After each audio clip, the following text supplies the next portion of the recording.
there's three key elements to safety. And you've read the book, so you probably know where I'm going here. There's three go-tos of safety that I think I love that are just so simple. And safe organizations, trauma-informed organizations I consider safety, have go-to leaders.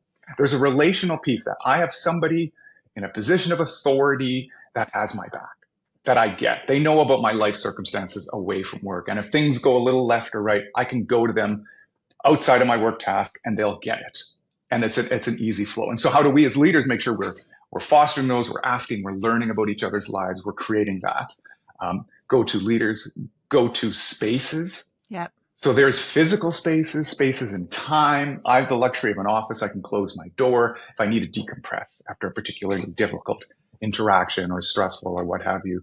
Not everybody has that.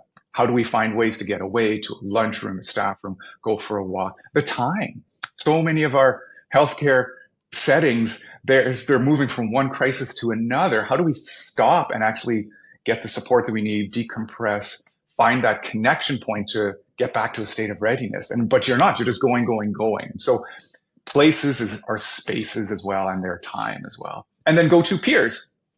How do we build that relationship of comfort? That again, someone has my back, that I have friends. And so we actually, when we're hiring people, when we're talking about it, we actually quite lean into the word, it's okay to have friends at work.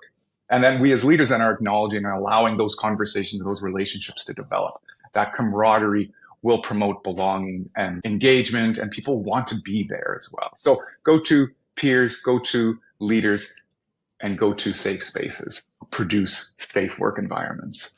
Yeah, and you can see how those three elements of safety were front and center during the pandemic because they weren't Absolutely. necessarily available. And the other thing that comes to mind too is the transition or the evolution in the workplaces in terms of space. A lot of organizations went to open spaces, and there aren't places for people to go and sort of gather or contain their energy or just take a breath and take a beat. I don't really like that saying, and now we're going back into the work. Oh, gosh, we could talk about this could go in a whole other interesting direction. But, when you think about this hybrid and this return to work and then the mandates that are coming out from some leaders, like you have to, that goes against everything to do with strengths, with choice, with safety, with awareness. It's like, hello, you're missing 4 out of the 5. And I know I missed the 5th one. Yeah. Well, and that reflection on the pandemic around the mandated level, and even if the science is there, but the collaborative consulting to include the voice of other people, that maybe it's going to look a little different in this setting. There's other contexts to bear. Mental health or other realities are actually maybe more prominent than viral risk. And how do we, there was just real misses in that area too. And it wasn't, again, I don't think it's the science, it was the communication patterns and the process there.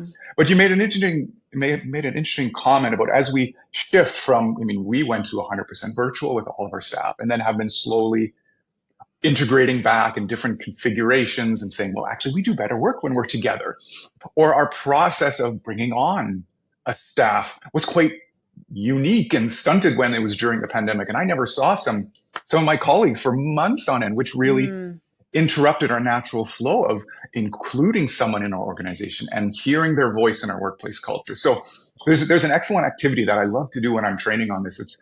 It's out there in public consciousness with client journey mapping or customer journey mapping, but bringing it to this approach where we think through all the touch points that, say, a new staff member has with your organization, when they're reading your advertisement, when they're coming in for an interview, when they come for that first job, a day on the job, when they're getting their orientation, when they get that first bit of difficult feedback, when they're terminated, and all those touch points.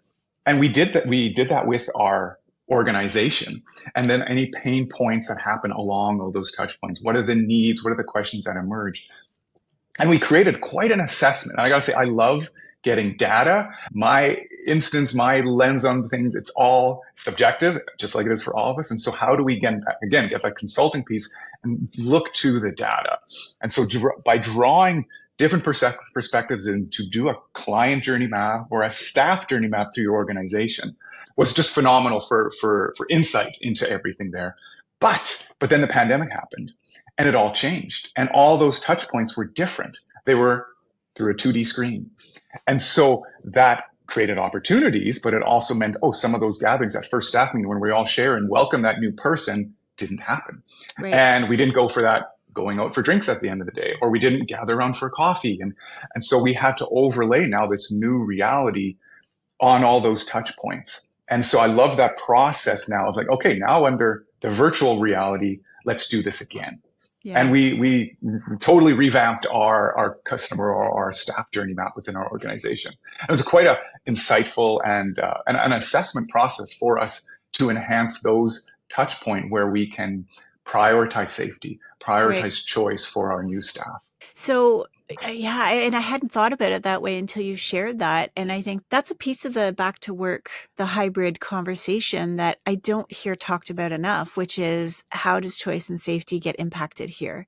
Yeah, anytime there are, when you have to have that critical feedback conversation, when you're, are those done through Zoom medium? Do you find a way to then you lose out on some of the interpersonal interactions, the body, the voice, the tone, and so we have prioritized that certain conversations, certain meetings need to happen in person, and done a bit of a review of how we meet.